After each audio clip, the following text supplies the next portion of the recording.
You've flown through decades of travel, from polite check-in desks to digital kiosks that barely look up at you.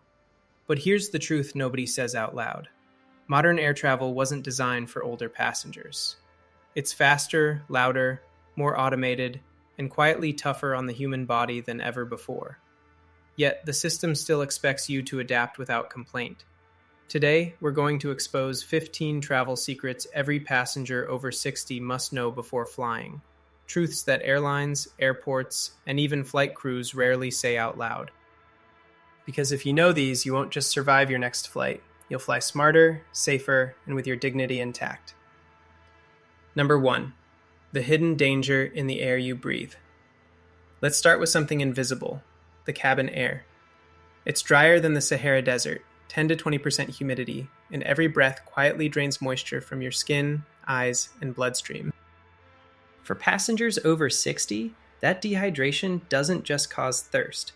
It thickens your blood and increases the risk of deep vein thrombosis. So here's the truth. Drink water isn't a casual tip. It's a safety protocol. You need to double your intake during flights. And no, you don't have to wait for the drink cart. Airlines are legally required to give you water at any time. Hit the call button every hour or bring an empty bottle and ask the crew to fill it once cruising.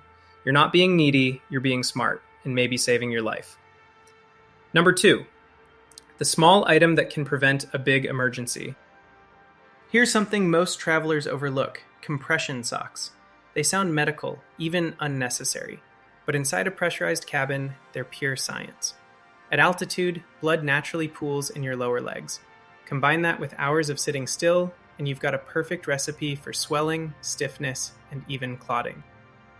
For travelers over 60, that's not a cosmetic issue. It's a health risk. So do what most flight attendants secretly do on every shift. Wear graduated compression socks, 15 to 20 millimeter of mercury. Put them on before you leave home and don't take them off until after landing. They'll keep your legs light, your blood moving, and your energy steady when everyone else is limping toward baggage claim. Simple, invisible, life-saving. Number 3, the medication mistake that can ruin your trip. Picture this. You land after a long flight, head to baggage claim, and your suitcase never appears. Annoying? Sure. But what if that bag contained your prescription medication? The pills you can't go a single day without. Now it's not just lost luggage. It's a medical emergency. I've seen it happen too many times. Panicked passengers stuck in a foreign country trying to replace medication they can't even pronounce in another language. The fix is simple but vital. Never check your medication. Always carry it in your hand luggage. And if you use medical liquids, don't worry. TSA allows exceptions for medications that exceed the 311 limit.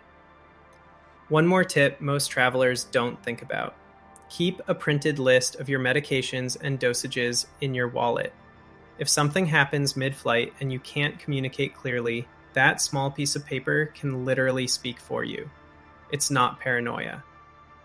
It's preparation, and it's how seasoned travelers protect themselves before the worst ever happens. Number 4, the seat choice that protects your health. Everyone loves a window seat until you need to get up. For younger passengers, squeezing past 2 people isn't a big deal. But for older travelers, those few extra minutes sitting still can quietly raise the risk of swelling, stiffness, or even deep vein thrombosis. So here's the rule. Choose the aisle, not the view. When booking, aim for a seat near the galley or restroom. And if you're already assigned a middle or window seat, talk to the gate agent before boarding. Explain calmly that you need to stand and stretch often for circulation reasons. 9 times out of 10, they'll move you to an aisle seat for free. Airlines would rather handle a small request on the ground than a medical issue mid-flight. Don't let politeness trap you. You're not being demanding. You're being responsible for your own health. Number 5, the movement ritual that keeps you safe mid-flight. Once the seatbelt sign clicks off, most passengers exhale, open their tray tables, and stay glued in place for hours. That's the moment your body starts paying the price. At 35,000 feet, your blood thickens, your joints stiffen, and your muscles quietly tighten. The cure? Move with intention. Every hour, stand up at your seat and do 10 heel raises and 10 ankle rotations in each direction. If you feel steady, take a short walk to the rear galley. Ask a flight attendant if you can stretch there. Most will happily keep an eye on you. You're not exercising, you're circulating.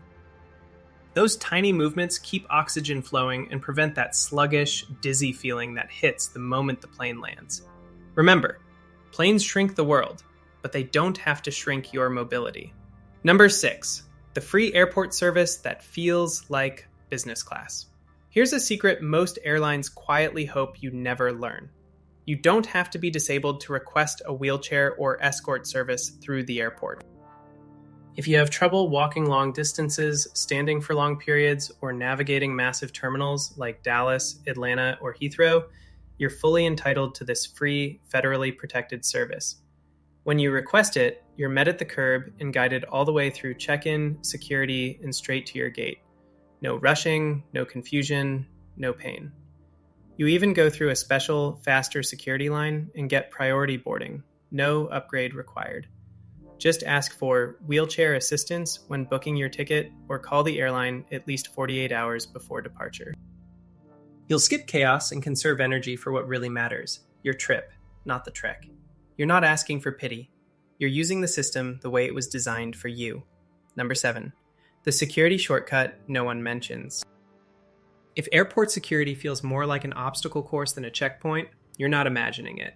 Shoes off, belts out, laptops open, liquids separated, and all while someone behind you sighs impatiently. For travelers over 60, that pressure can be overwhelming. Here's what almost no one knows. The TSA Cares program was built to fix this exact problem. If you call at least 72 hours before your flight, TSA will assign you a passenger support specialist, PSS, a real person who meets you at the checkpoint and walks you through every step of screening. They'll help you unload bags, explain what's happening, and ensure your inspection is done respectfully and without rush. They can even step in if another agent is being too aggressive or confusing. And yes, this service is completely free. No forms, no fees, just a phone call that replaces stress with dignity. Security doesn't have to feel like survival. You just need to know who to call. Number 8, the boarding secret airlines hope you forget. Most travelers assume priority boarding is reserved for first class or families with children. But if you're over 60 and have any mobility or comfort concerns, you qualify too, even if no one ever told you. Here's the trick. Walk up to the gate agent and simply say, "I'd like to request pre-boarding for mobility reasons." That's it. No paperwork, no awkward explanations. Pre-boarding gives you a calm few minutes to find your seat, store your carry-on without being rushed, and make sure your cane or walker is safely stowed before the crowd floods in. It's not about special treatment, it's about starting your journey with dignity, not stress. And if anyone looks impatient behind you, let them. You've earned the right to travel comfortably. Remember, this isn't a favor from the airline, it's your right. Number 9, the connection trick that saves you from running through airports. If you've ever had a tight layover, you know the nightmare. Sprinting through a terminal, dragging your bag, praying the next gate isn't on the other side of the airport. For senior travelers, that rush isn't just exhausting, it can be dangerous. Here's what most people don't know. If you've already booked wheelchair or escort service for your first flight, the airline is required to assist you gate to gate during your connection. That means someone meets you at arrival, guides you through the terminal, and gets you to your next gate on time. No racing, no panic. If your first flight runs late, those attendants can even fast-track you through shortcuts the general public can't use. And yes, this service is completely free. You just need to request it when booking or at check-in. No more missing connections, no more stress. Just a calm, guided handoff that makes travel feel human again. Number 10, the carry-on exception that hardly anyone uses. Here's a little-known secret. Your mobility aids, like a cane, walker, or crutches, do not count as part of your carry-on allowance. They travel free, no questions asked, and you have the right to have them stored properly on board. If you're using a foldable walker or cane, tell the flight attendant during boarding, "This is my assistive device. Could you please store it in the forward closet?" That space is usually reserved for first-class coats and crew bags, but by law, assistive devices take priority. I once watched a gentleman struggle to reach his cane, buried 3 rows back in the overhead bin. He'd been too polite to ask for help earlier. When I brought it forward for him and explained his rights, he smiled and said, "I've been flying for 40 years and never knew that." Don't repeat his mistake. Your comfort tools belong where they're accessible, not out of reach. Number 11. The carry-on lift that you should never struggle with. Officially, airlines say passengers must lift their own bags into the overhead bin. But here's the truth that only insiders know. If you're a senior traveler and you politely ask, flight attendants will help you, gladly. Too many passengers hurt their backs trying to prove they can manage. Don't. Walk up, smile, and say, "Excuse me, could I please get your help lifting this bag? We'd rather lift it for you safely than watch you strain and risk injury." Flight attendants are trained for this, not just in safety, but in judgment. They can tell when help is needed and are happy to make your boarding experience easier. The golden rule? Ask early, not after you're already struggling. Your dignity doesn't come from doing it all yourself. It comes from traveling smart enough to know when to ask. Number 12, the hidden comfort kit you can ask for. You've probably seen business class passengers unwrap plush blankets and soft pillows thinking, well, must be nice. But here's what most people don't know. Economy class often carries extra comfort items too. They're just hidden in the galley, waiting for someone to ask. On longer domestic flights, 3 hours or more, flight attendants usually keep a limited stash of blankets, pillows, and even earplugs or eye shades, meant for special requests or senior travelers who genuinely need rest. So here's what to do. Once boarding is done and the cabin settles, press the call button and ask politely, "Do you have an extra blanket or pillow available?" If you look tired or uncomfortable, you'll likely get one. They're sealed in plastic, perfectly clean, and absolutely free. Think of it as a mini upgrade, the kind you earn not with money, but with confidence and a little courtesy. Never assume what's behind the curtain is off limits. Sometimes you just have to ask. Number 13. The free seat upgrade nobody talks about. You don't need elite status or a fancy ticket to change seats mid-flight. You just need a valid reason. If you're seated far from the restroom or struggling with cramped legroom that's causing real discomfort, tell a flight attendant. Politely say, "I'm having trouble with circulation. Would it be possible to move to a seat closer to the aisle or restroom if one opens up?" Here's the inside rule. Once the main boarding door closes and the cabin crew knows there are open seats, they can quietly move you to a better spot, sometimes even one with extra legroom, for free. No upgrades, no hidden fees, just human judgment and empathy. It's not about privilege, it's about prevention. The crew would rather help you move early than manage a problem mid-flight. Sometimes the most comfortable seat on the plane is the one you had the courage to ask for. Number 14. The seat struggle you should never fight alone. You know that moment when you're trying to recline your seat and the lever won't budge, or when the tray table jams and you start tugging at it, hoping it doesn't snap? You're not alone, and you're not supposed to fix it yourself. Older aircraft have stiff mechanisms that even younger passengers struggle with. If your seat is stuck or the armrest won't lift, press the call button and simply say, "Could you help me adjust my seat?" The lever seems a bit stiff. Flight attendants know the exact tricks for every model of aircraft. They'll unlock it in seconds, without you twisting, straining, or risking your wrist. This tiny act of asking saves you from injury and saves them from dealing with a broken seat later. You deserve comfort without a wrestling match. Number 15. The final secret: how to leave the plane without the rush or the stress. Everyone scrambles to stand the moment the seatbelt light turns off. Elbows out, bags flying, tempers flaring. But you don't have to join that chaos. If you need extra time to gather your belongings or prefer to wait until the aisle clears, tell a flight attendant before landing. They'll let other passengers exit first, then help you collect your bag calmly without pressure. And if you've requested wheelchair or escort assistance, your attendant will already be waiting at the gate when the door opens, ready to guide you all the way through baggage claim and even out to your car or shuttle. That's not a courtesy, it's a legal requirement. You can even ask for help retrieving checked luggage.